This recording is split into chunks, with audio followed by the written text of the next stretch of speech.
everyone, welcome to another episode of Get Jashed. Today I'm very excited to have with me Maddison Johnstone. So, Maddison does some amazing work. Maddison is a consumer advocate, currently exploring the dark side of cosmetic surgery to better inform potential patients. And Maddison is releasing a podcast called Surgery Secrets Beauty's Dark Side sometime this year. So, that's all I'm going to do as far as an intro. Let's dive in. Thanks so much for joining me.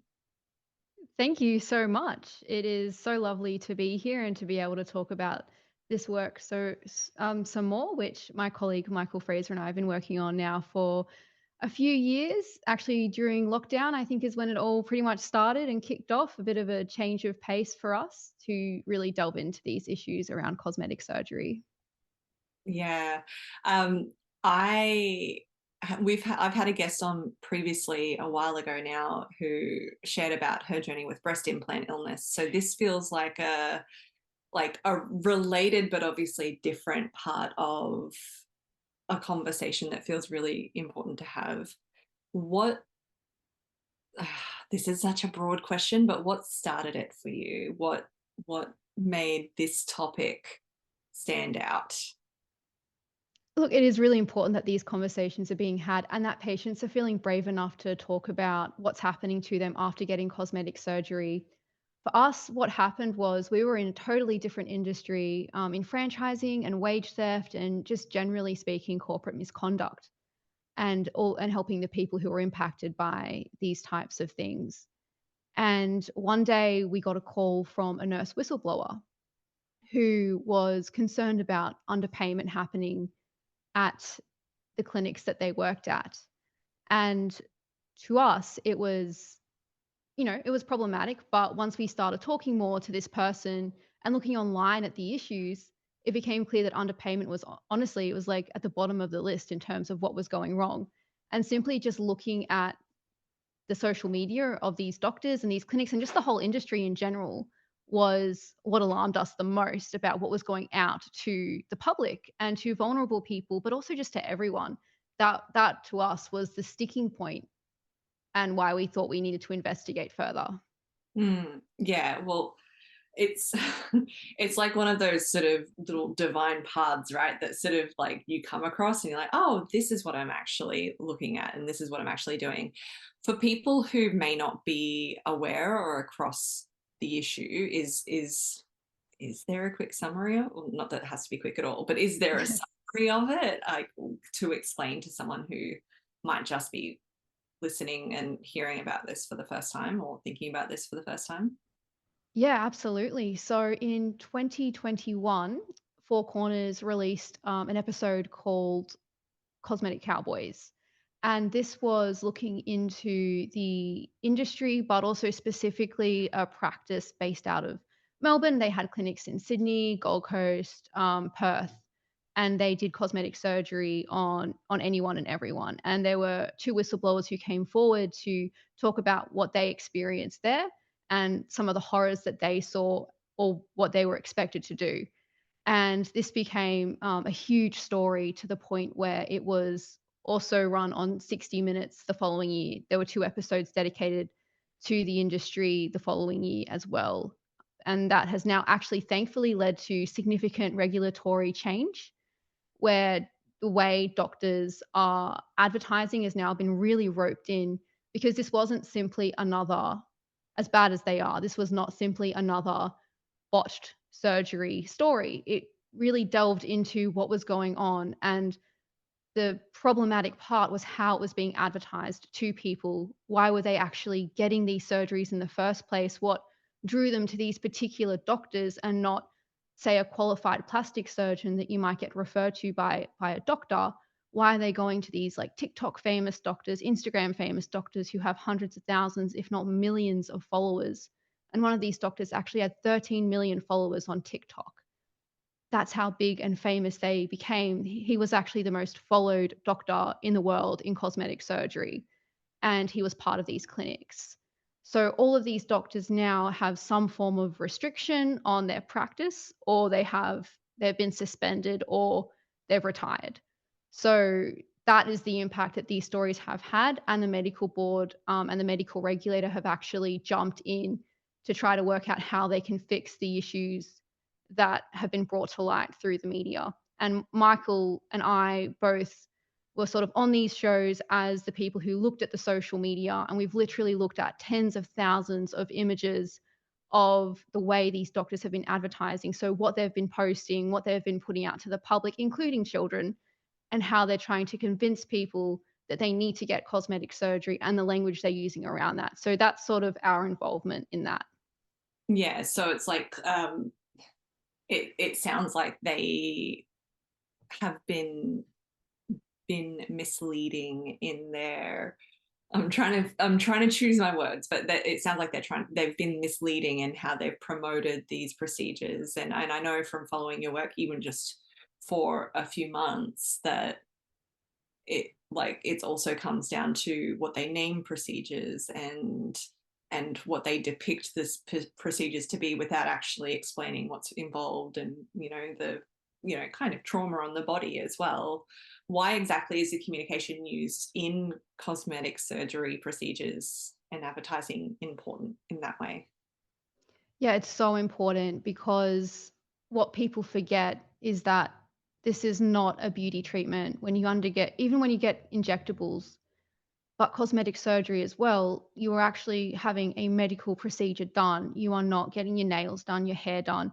But that is how it was being advertised. Come down in your lunch break, oh, you'll only need like a few days off work. If that's most people recover really well. And it's really trying to convince people that it's no big deal. But the problem was, you're actually undergoing a traumatic event. Your body needs to recover. You need to rest. There are risks you can die. And I think the biggest problem was that these risks were not being put in the advertising. So when you balance, if you want to balance the way that you're advertising, you'd say like a regulated health service. So cosmetic surgery is a regulated health service. You should be putting in the risks just so that people don't get this unrealistic expectation in their head about what's going to happen and then be totally shocked when they have one of the known risks or a complication. That advertising is so important that they put that in there. And in fact, they're actually legally required to make sure they don't underrepresent the risks. And yet they so frequently do. But then when you match that absence of a risk statement or a detailed list of the risks in the advertising, when you match that with the glamorization of the procedures, so we would see, these beautiful women in evening gowns under chandeliers or in a bikini on a beach in Greece or whatever it might be, they're selling this lifestyle of luxury. And it was so common to see just these beautiful people being pushed out and glamorizing these surgeries and then not also mentioning the risk. So people think that their whole life is going to change. They're going to get confident, they're going to have a self-esteem boost, and they're going to look beautiful. And that is just going to be a life-changing thing for them. But they're not actually being advertised to properly because what you're seeing on Instagram and TikTok, they're curated images. So often, especially the bikini photos, they're posed. So if they got, for example, a Brazilian butt lift, they're often posing to accentuate their butt so Yeah, that it looks bigger and better, right? If you yeah. Well, actually got them to stand up straight, it wouldn't look like that, but that's what they want. They think they're gonna get that. yeah, that's it. Like anyone who goes to a gym or is into fitness knows that there's a way to pose. Like there's so many different ways to pose to make it look more flattering, rather than just the standing straight up and down that, is just being human, but doesn't always Yeah. feel great when we look at a photo of it. Like it's this whole um I have a question that I didn't mention previously because it's come to me since, but Mm. with there's a lot of talk and around like in different areas around body altering procedures. So, whether it's in the trans community or with abortions, or even especially with women with the choice to have their tubes tied or hysterectomies or things like that. And I know that I mean, some depending on where you are, but I know that generally you're required to go through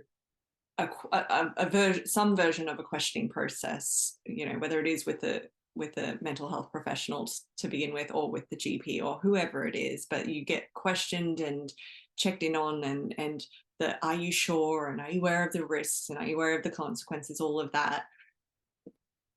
And yet there's nothing for these very physical body changing Mm. surgeries, like some that can't even be undone really, or even if they can be, there's still change that has happened.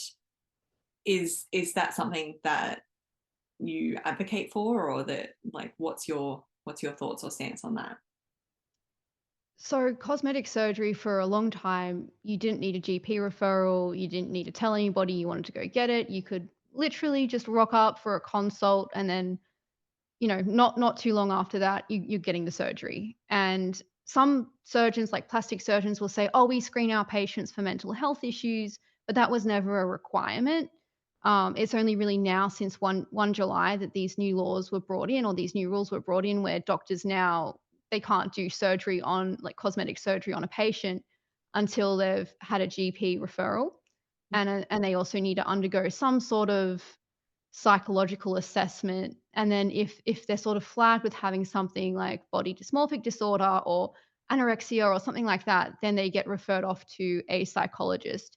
And that won't necessarily automatically rule them out of getting cosmetic surgery. It just means that they can be taken care of properly to see whether cosmetic surgery will make their condition worse, or in some cases it might actually help them. I'm not a mental health professional, but this is Yeah. sort of what we've heard. But it's there to help people. It's there to make sure that people aren't jumping the gun and just going and getting surgery because they think it's going to cure Mm. something that is somehow wrong with them, even though it might not. But it's purely because they've been looking on Instagram and TikTok that they think, oh, this will resolve all my problems. So that little bit of time there that it takes to just have like a little bit of a mental health assessment inside the clinic and then be referred off if it's deemed that you need it, that could actually really help save people who never really wanted it, never really wanted the surgery in the first place. But you're right, before this time, before these changes were brought in, you didn't need anything. You could literally just take in a photo of an Instagram model and say, I want to try and look like this person to your doctor. Yeah, and I think it's important, and this is something that I've noticed in your in the work that you guys share as well, is it's not about shaming people's decisions to have is I'm going to ask a question about the difference between plastic and cosmetic surgery in a moment as well, because I keep going to interchange it. I'm sure it's wrong, but like, it's not about shaming people for their decisions about what they want to do with their body, but I completely agree. I feel like it's important to look at why, and help them, like, make informed decisions, Mm, because it it can be damaging, or like, it could be underlying issues, like you said, especially with eating disorders and mm. things that really impact how the body holds itself and what it looks like. Um, is there a difference? What is the difference between plastic and cosmetic surgery? We actually often use them interchangeably as Great, well. It's excellent. there there can be a bit of a difference. So, plastic surgery is generally reconstructive. If you're not talking about cosmetic surgery, like aesthetic plastic surgery, and you're just talking about, plastic surgery, it might be things like burns recovery, Mhm. or even, transgender surgery is considered reconstructive surgery, so that's not considered cosmetic surgery. These are, totally different to what we have looked into and researched, and we've purely looked into it from an aesthetic point of view. So people who do not medically need the surgery at all, it's just something that they want to change about themselves. Mhm. And we say, absolutely, if that's what you want to get, great, but you have the right to be informed, and you have the right to not be manipulated into thinking that you needed it in the first place, because that is how it's being sold. And it's from like the tiniest of little things, like a little bump on your nose. I don't know if it's come up on your Instagram, but we are just seeing it being flooded on Instagram that you really want that symmetry. You don't want this awful bump on your nose. Come in and spend $700 with me, and I'll smooth it out. And it's called a liquid rhinoplasty. And what they're not putting in their advertising is any kind of injectable in the face that isn't Botox can actually cause blindness. Oh, Yeah, you can actually go blind, and there's actually I believe it was 12 cases have been reported to the TGA where people have gone blind from getting injectables, and it's anywhere in the face. It doesn't need to be by the eyes, and the fact that nobody knows this because it's not in the advertising tells you everything you need to know because it's being marketed as this really quick beauty treatment that you can come down in your lunch break and then you can and go. it wouldn't be as easy to sell then. And for anyone not in Australia or anyone who's missed that, the TGA is the Therapeutic Goods Association, I believe. Yeah.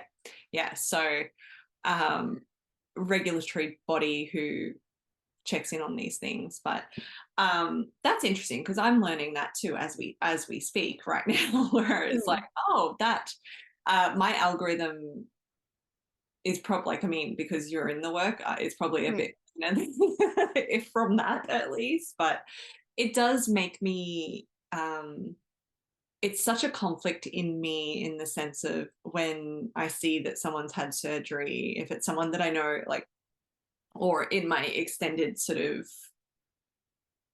uh, not community necessarily, but just in the extended contacts, I guess, or connections, is if I see them, if I see that they've had surgery. There's one I can think of more recently who has quite a profile, and she recently had the BBL surgery, and there's such a conflict internally for me when I see that, because part of me is always like, yeah, if you feel great about yourself, amazing, but mm.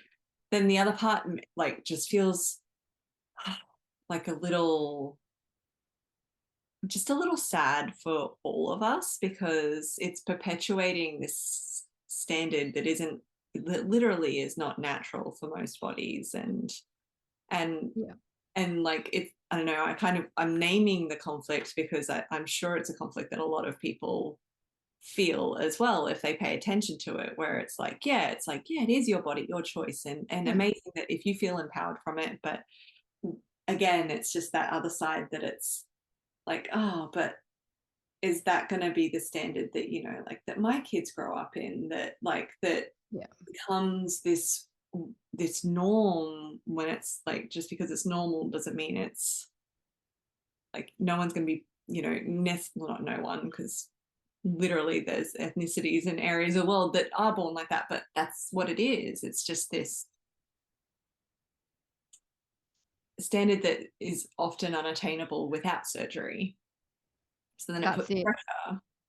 Yeah, Does that's that it. tell the story that anyone without that, like, because when you normalize something, which could be that look, for example, does that tell the story that anyone who doesn't have that look is not worthy or is not beautiful, even though we know that everyone inherently is worthy and has beauty? So yeah, it's such a conflict.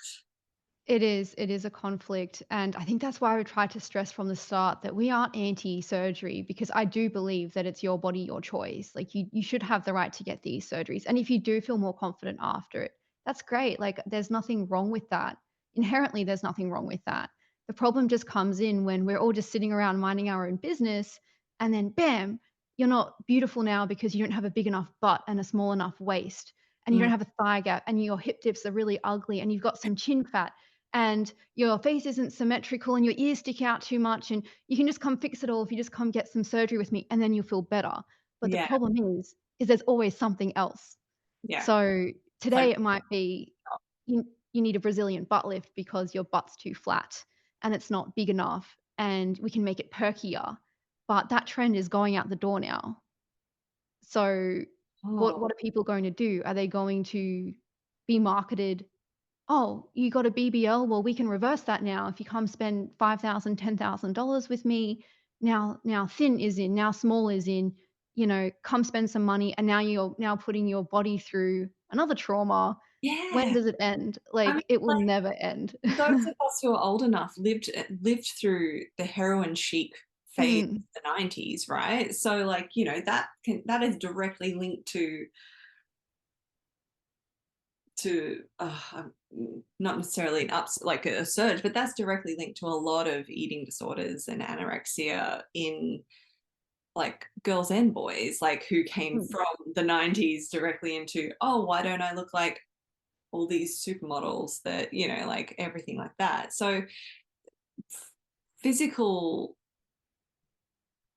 fashion is not the word I'm looking for, but physical like trends in what is beautiful physically, they come and go. Yeah, they do. So it's confusing to me. Yeah, it's confusing to me why, like, even if you did have the money, even if the money wasn't the issue, why you'd put yourself through that. But um, what happens? So what you've sort of touched on it, but what happens when people make decisions based on misinformation about cosmetic procedures? So when they're sort of sold this dream body, actually, some doctors were actually saying, "Oh, you can choose between 4 butts. So you can come get a Kim K butt, you can come get a J-Lo butt, a Beyoncé butt, a Sports Illustrated butt." Like, that was actual terminology that was being used by doctors to sell surgery. Um, and these women are obviously very famous women, and we don't know what they do with their bodies. Like, we don't know if they have personal trainers, if they have, private chefs. We don't know what they're doing to achieve that look. So to suggest that you or I can look like somebody else with a completely different body type and the way that they live their life is completely different to us, to suggest that you can obtain that look through surgery is it's a little bit misleading at best. At worst, it's pretty much just a lie. Mm, And to suggest that, it makes people feel like it's attainable, so they have unrealistic expectations, and then when they realize that they don't look like these women, they're disappointed and they regret it. And that's often best case scenario. Worst case scenario, they die because the BBL has a death rate of 1 in 3,000. wow. Wow. So, yeah, that there was, like, a later survey that was done that showed it was 1 in 14,000, but the and I know you were gonna ask about data. The data in and statistics, the data in this area is actually very, very difficult to pinpoint because it's often based on what doctors are willing to offer, and Yeah. it's often voluntary. So, I don't know how many doctors are willing to say, "I volunteer to you that I killed my patient." Yeah. So we've sort of stuck with the 1 in 3,000 one because it just seems to be the most accurate from what we've been able to gather, and that's a real risk. 1 in 3,000 death rate for those people who choose to go get a Brazilian butt lift. Yeah, I'm sure there's so many more things like that people are actually afraid of. I can't even think of stats off the top of my head, but like it might be the risk of being in a fatal car crash or the risk of, shark attack kind of thing that people are actually afraid of that's possibly far less. If it's not those things, there's others, but that's massive. That's Mm. For something that's not needed, mm, so if you die in a car crash, like, we all need to get around and live our lives. And we take on that risk every day. But this is a common thing people say to us, "Well, there's risk in everything then. If we're gonna stop doing this, then we may as well stop going out and driving cars." And it's like, well, no, this is something that isn't necessary, that is being marketed to people as a necessary thing, that you're not beautiful until you get this done. yeah. And that's the difference. That's tough. That's that stat is insane to me. Like Mm, it's so the chance is like it's so narrow. Like just the difference is so narrow. Um, what would happen when people are able to make these decisions from an informed place? Like if they are sat down with and all of the risks are very, very clear and they're like, yep, cool, this recovery is not going to be just a few days, it's going to be a few weeks. I'm going to need lymphatic massage, I'm going to mm, need like daily or several times a day or whatever it is depending on the procedure, I guess, but I'm going to need that kind of massage. It's going to be painful to exist, to walk around. I'm going to need to sleep on my belly for yeah, however long it is, like what is it, a couple of weeks at least, that a lot of people need to do that with the yeah. BBL. Mm. Yeah, Let's say it's they a know all of that. And then the rest. but like they're really, really clear and it's a really informed decision. What would happen when people are able to make decisions? Like I know it's not a statistic or like a Yeah. data and what would happen, but what do you guys see would happen? I think it would really depend how influenced they've already been by the marketing, because once you've seen the marketing, so if you are looking at BBLs and you're going onto the Instagram pages of all the doctors and surgeons who do BBLs, you will only see good results Yeah. because of what we discussed earlier, where like they're being posed. They could be wearing bronzer and oil and makeup, and their bikini they're wearing is accentuating the way that they look, and it could also be filtered and photoshopped. So of course, you're only ever going to see good results on Instagram pages.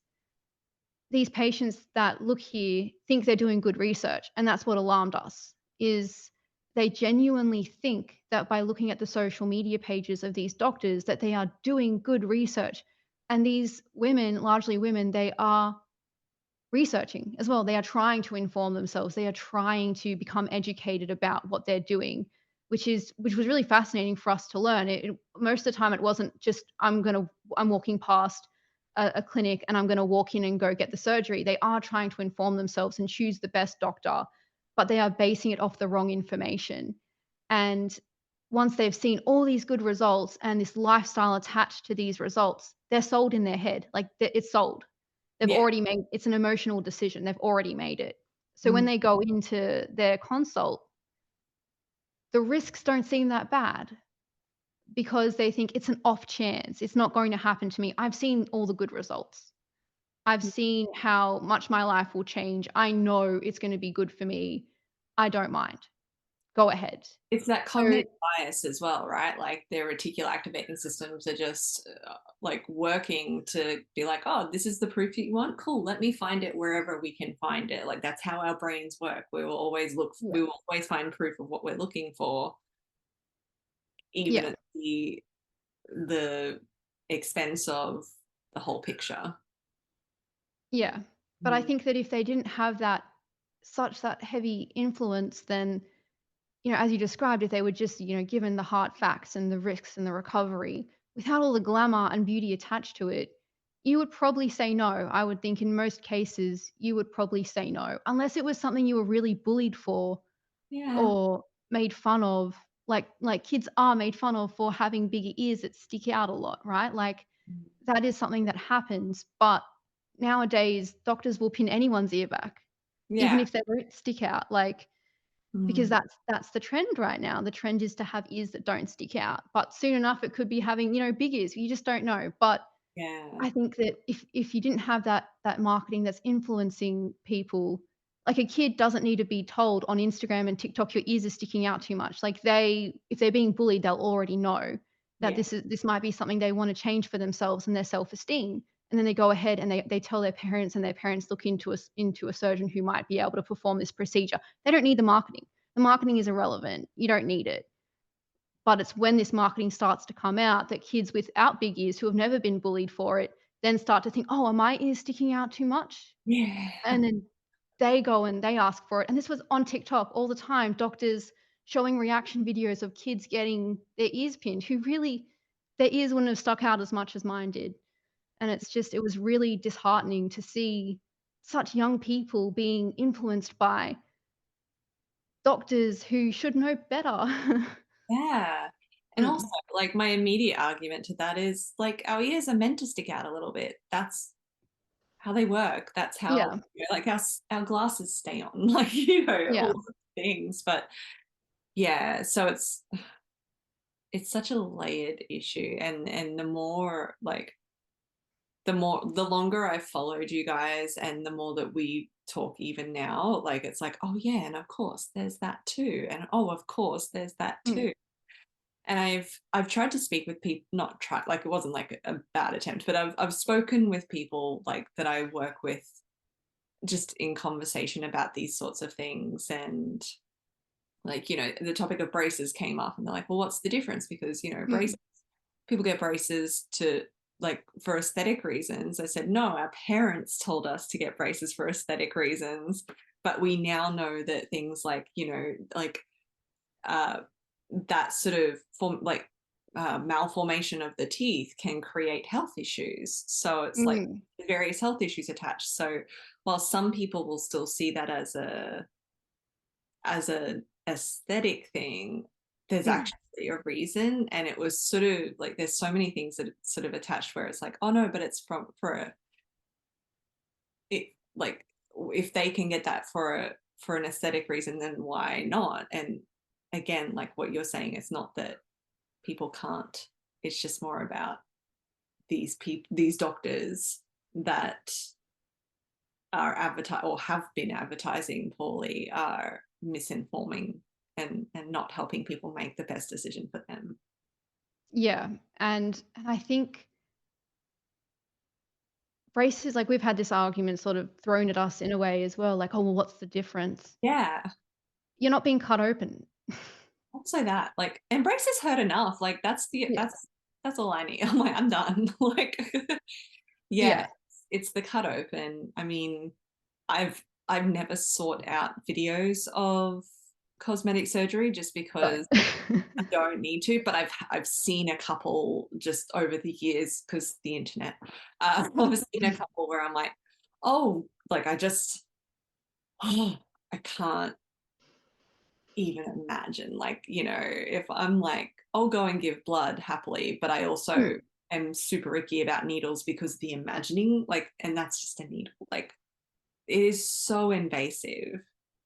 very invasive, and we have actually so I think I said we viewed tens of thousands. I don't even know, I've lost count how much now, and of literally surgeries happening. So, we were seeing essentially the live operating theatre of a patient.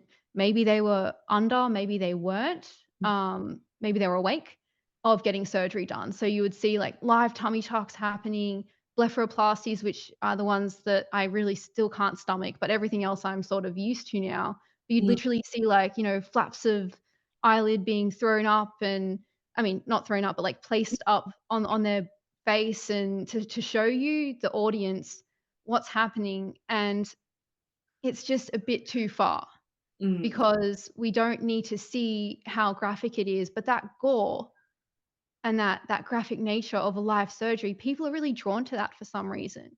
It's And like watching doctors a car crash. Like you can't look away. yeah, Like people don't want to look away, and it's sensationalist. Also, it's so of course they're getting the views because then the more views that they get, mm, the more visibility their profile gets. but people were thinking, "Oh, this doctor must be safe because they're literally filming the surgery." But they weren't.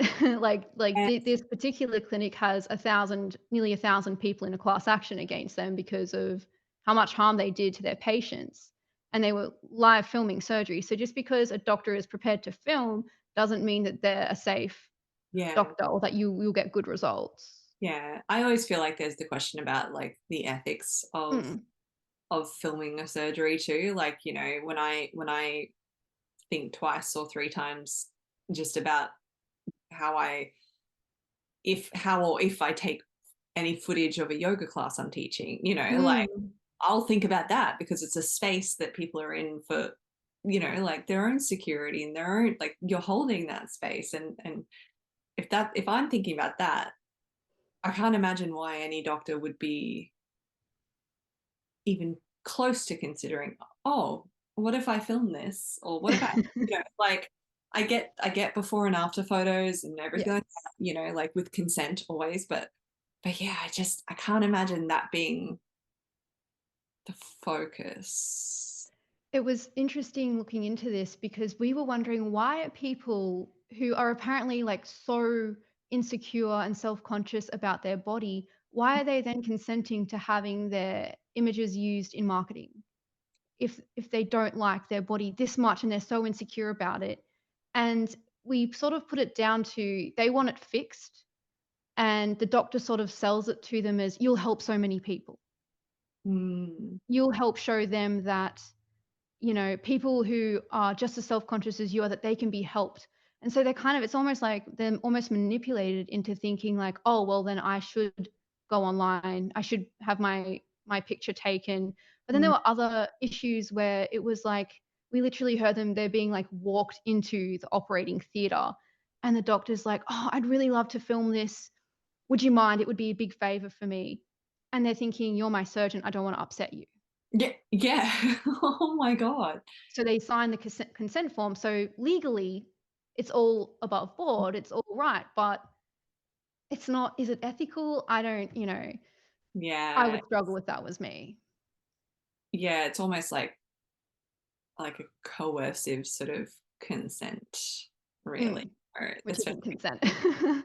hey, Which then isn't consent if yeah, it's, exactly. That's not yeah, consent. We know this because we have consent conversations more broadly now. Like, so it's like yeah, that's not consent when it's under coercion, or where it's like, oh, you're in like there's a power imbalance, exactly. especially with the doctor, like a treating Mm, physician or surgeon.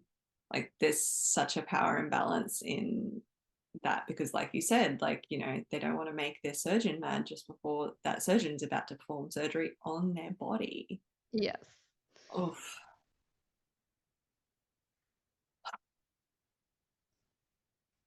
I have so, there's so many layers to it. Do Yeah. you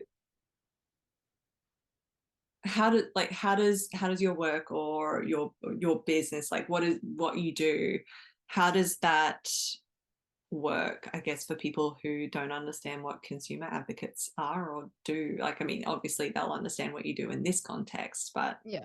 yeah, how does that work? We, for many years, have tried to work out what we are and what we do. It's I saw this meme on Instagram where it was like a podcast where parents try to talk about what their children do for a living, Mhm. and that's exactly like I. It's very hard to articulate what we do because we wear so many different hats. But at the heart of it, it's where we're seeing something wrong happen, especially on a systemic level. So where there's lots of people impacted, we want to try and create change for that. So we're like worker advocates, consumer advocates. So where people are being underpaid or being exploited in their job, we know that doesn't that's not probably not just happening to them, it's probably happening to everybody in the company, and then probably in every chain in the company, or then every single company in that industry. So that's what we saw in franchising, where there was such a systemic level of wage theft. And we were like, okay, so why is this happening? Why are all these workers being underpaid? And then sometimes it was because the franchisees, there wasn't enough money in the business. And so the franchisees were then also a victim of the way they were sold the business and promised all these profits and that it would be really easy to run, but now they're being worked to death as well, and so they can't pay their staff right, and it just becomes this Yeah. big problem that nobody knows how to solve. So we sort of developed a strategy where we would try to see what could be done in exposing it nationally and see whether that could help create change, legislate like through legislation or regulation, and make like much stricter laws or punishments in terms of people who are breaking the law around these things. So that's sort of where I came into it all, and it's sort of just gone on from there. So the sort of at the heart of advocacy, and you could say activism as well, is that you actually want that change at the top. So it's not about getting the worker back $5,000 that they were underpaid. It's about trying to stop it happening in the first place. Yeah, it's looking at the systemic cause rather than just the outcome. Yeah. Yeah, that's awesome. I love that. Um, where can people find or follow your work, or like, and then support your work? So we haven't really done a lot of brand building in the past. It's been something that we have just not focused on, but we're starting to.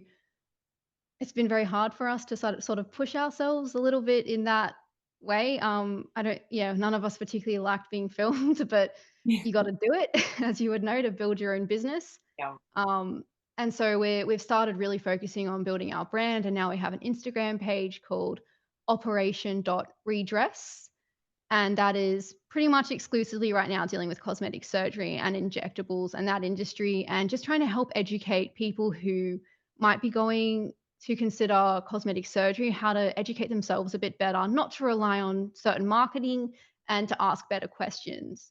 But we're also releasing a podcast shortly, Yeah. and that is called Surgery Secrets Beauty's Dark Side. And as you said, like there are so many layers to this industry and these issues, and it's very hard to sort of talk about them like this or even in the media because there are word limits and time limits. So and a lot of these issues are like they're not the heart of the issue. They're like on the outside, but they still deserve to be explored. And that's sort of where we're heading with this podcast. So we want to talk about consent, and proper consenting processes, and why people are consenting to things when they're so insecure about the way they look and things like that. We want to talk about these topics at length and in detail with experts to try to understand like the dark side of this industry, and we're hoping to release that this year. So start releasing episodes into this podcast um this year. Yeah, that's awesome. It's such important work, and it also sounds very selfless because I don't know if people understand that it's not necessarily like a job you can walk Mm, in or study for, or like it's not like a, oh, I want to be a consumer advocate when I grow up, mm. and it's not like people are going to be um lining up to fund that necessarily, because it means admitting that they were wrong. So Yeah. it's thank you for everything that you guys do that just sort of helps to contribute to keeping people safer and helping them feel more empowered or be more empowered just in their decision making, even in these areas. Like it's tough, there's so many areas that it could be in. So yeah, it's Thank you. Thank you so much for this opportunity. It's been really great talking. And your questions also are so informed because we talk about this so much every day. You can Mhm. sort of it can be hard to talk about this stuff when the questions aren't good. But yeah, your questions were great. So thank you so much. Thank you.